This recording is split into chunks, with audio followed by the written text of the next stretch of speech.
हिंदू हृदय सम्राट स्वर्गीय बाळासाहेब ठाकरे यांच्यासारखं व्यक्तिमत्व, बोलण्याची ढब, आक्रमकता असल्यानं साहजिकच राज ठाकरे यांची क्रेज सुरुवातीपासूनच आहे। महाराष्ट्रापुरतंच राजकारण करायचं आणि ते करताना महाराष्ट्राच्याच विकासाचं स्वप्न घेऊन पुढे जायचं हे ठरवूनच शिवसेनेतून बाहेर पडलेल्या राज ठाकरे यांनी 9 मार्च 2006 रोजी महाराष्ट्र नवनिर्माण सेना या पक्षाची स्थापना केली। मनसेचा 18वा वर्धापन दिन नाशिकमध्ये मोठ्या उत्साहाने पार पडला। या 8 वर्षांच्या काळात अनेक चढ उतार पाहिलेल्या या पक्षानं मराठी मनं अनेक वेळा जिंकली, परंतु ती टिकवण्यात अपयश आलं हे खरं असलं तरी येणारा काळ हा महाराष्ट्र नवनिर्माण सेना आणि राज ठाकरे यांच्यासाठी सुगीचा काळ असेल का, याच संदर्भात आपण या व्हिडिओमध्ये जाणून घेणार आहोत। नमस्कार, मी प्रतीक्षा ननावरे आणि आपण पाहताय for the people news.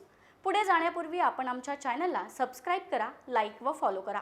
Maharashtra Navnirman सेना म्हणजे राज ठाकरे वक्तृत्वाची खाण असलेला हा नेता आहे। महाराष्ट्रातील समस्या मनापासून पोटतिडकीनं आणि वस्तुनिष्ठपणे मांडणारा नेता म्हणून राज ठाकरे यांची रँक खूप वरची आहे। स्पष्ट बोलणारा नेता म्हणून देखील त्यांची ओळख आहे।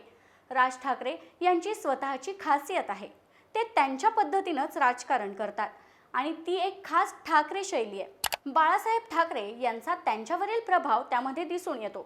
दररोज दौरे करून बाळासाहेबांनीही कधी शिवसेना वाढवली नाही। त्यांची कामं करण्याची खास शैली होती आणि त्यांचं अप्रूप अनेकांना होतं, तेच राज ठाकरेंनाही लागू होतं। ते देखील उठसूट दौरे करताना दिसत नाहीत। त्यांनी आजच्या नाशिकच्या सभेला याला अनुसरून एक गोष्ट सांगितली, विचार करणं, चिंतन करणं याला आपल्याकडे काम करणं समजत नाहीत आणि हे समजून देण्यासाठी त्यांनी राम गणेश गडकरी यांचा किस्सा सांगितला। राज ठाकरे यांच्या म्हणण्यातही तथ्य आहे। विचार व चिंतनाशिवाय खरंच कोणतीही गोष्ट उत्तमपणे साकारली जाऊ शकत नाही। परंतु या निमित्तानं एक गोष्टीबद्दल सांगावंसं वाटतं, काळ बदललाय, लोकांमध्ये जाऊन राजकारण करण्याचे दिवस आहेत आणि आपल्या कार्यकर्त्यांना मार्गदर्शन करून त्यांच्या राजकीय व सामाजिक कार्याला दिशा देण्यासाठी वारंवार त्यांच्याकडे जावं लागणार आहे। त्याशिवाय वस्तुस्थिती लक्षात येणार नाही। सांगोपांग माहितीवरून अंदाज चुकू शकतात आणि त्यामुळे निर्णय देखील फसू शकतात। महाराष्ट्रात सध्या जी राजकीय अस्थिरता निर्माण झाली आहे त्यामध्ये राज ठाकरे यांना पुन्हा उभारी घेण्यासाठी अत्यंत उत्तम संधी आहे। राज ठाकरे कमालीचे वक्ता आहेत, ते थेट जनतेशी कनेक्ट होतात। थेट जनतेशी कनेक्ट होणाऱ्या नेत्यांचा शोध महाराष्ट्रात घ्यायचा झाला तर आत्ताच्या घडीला राज ठाकरे सर्वाधिक पॉवरफुल नेता वाटतात। परप्रांतीयांना नोकरीत दिलेल्या प्राधान्याच्या विरोधात मराठी पाट्यांसाठी, टोलसाठी राज ठाकरे यांनी जी आंदोलनं केली, प्रसंगी त्यांच्या असंख्य कार्यकर्त्यांवर केसेस दाखल झाल्या। अगदी स्वतः राज ठाकरेंवर देखील केसेस दाखल झाल्या। तशी आंदोलनं इतर कोणत्याही पक्षानं केली नाहीत, हे वास्तव नाकारून चालणार नाही। त्याचाच परिपाक म्हणून नाशिकमध्ये मनसेला 2012च्या महापालिका निवडणुकीत मोठं यश आलं। पुण्यात यश मिळालं। नाशिकमध्ये 40 नगरसेवक निवडून आल्यानं मनसेचा महापौर झाला, तर पुण्यात 29 नगरसेवक विजयी झाल्यानं विरोधी पक्षनेतेपद मनसेला मिळालं।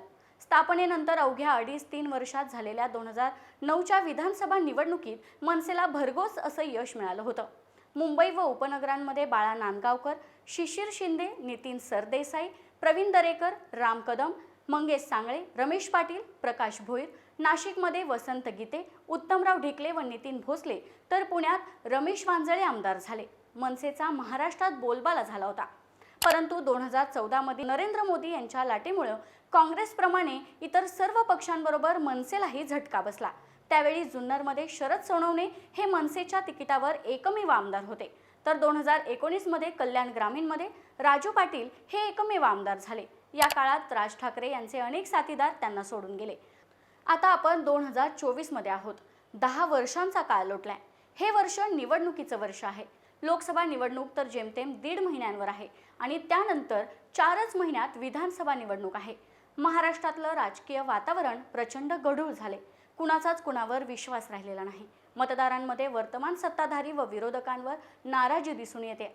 त्यामुळे आता गरज आहे या तमाम मराठी जनांना विश्वास देणाऱ्या नेतृत्वाची आणि या काळात राज ठाकरे यांनी जुन्या नव्या अशा सर्वच साथीदारांना सोबत घेऊन महाराष्ट्र पिंजून काढला तर दिल्लीत आम आदमी पार्टीने जो इतिहास रचला तसाच इतिहास पुन्हा महाराष्ट्रात रचला जाऊ शकतो।